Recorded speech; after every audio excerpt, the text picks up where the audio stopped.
Ramna park সংস্কারের পর নতুন রূপে ঢাকায় রমনা পার্ক। আধুনিক ও দৃষ্টিনন্দন, হাঁটার জন্য নতুন সড়ক এবং সড়কের নতুন বাতি, ব্যায়ামের জন্য নতুন স্থায়ী স্থাপনা করা হয়েছে এবং নির্মাণ করা হয়েছে 4টি নতুন আধুনিক টয়লেট ব্যবস্থা। এই পার্কে আরও রয়েছে কিছু কফি কর্নার। এই রমনা পার্কের আয়তন 68.5 একর এবং ভিতরে এটির লেক আছে, যার আয়তন হচ্ছে 8.76 একর।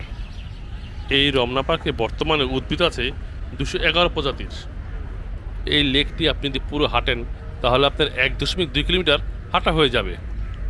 এই পার্কটি সকাল 6টা থেকে রাত 8টা পর্যন্ত সবার জন্য উন্মুক্ত, কোনো এন্ট্রি ফি লাগে না। এই পার্কটি ঢাকার সবচেয়ে সুন্দর এলাকাগুলোর মধ্যে একটি, যেখানে প্রচুর পরিমাণ গাছ রয়েছে। আর এই রমনা পার্ককে বলা হয় ঢাকার ফুসফুস।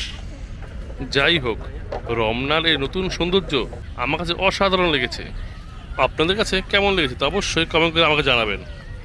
সেই সাথে যারা আমাদের ভিডিও নিয়মিত দেখেন কিন্তু এখনও চ্যানেলটি সাবস্ক্রাইব করেননি, তারা অবশ্যই চ্যানেলটি সাবস্ক্রাইব করে রাখবেন।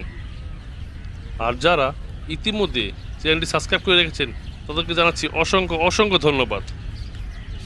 যে যেখানে থাকুন, সুস্থ থাকুন, ভালো থাকুন। আজকে মতো বিদায় নিচ্ছি আমি নেসার উদ্দিন বাপ্পি। আল্লাহ হাফেজ।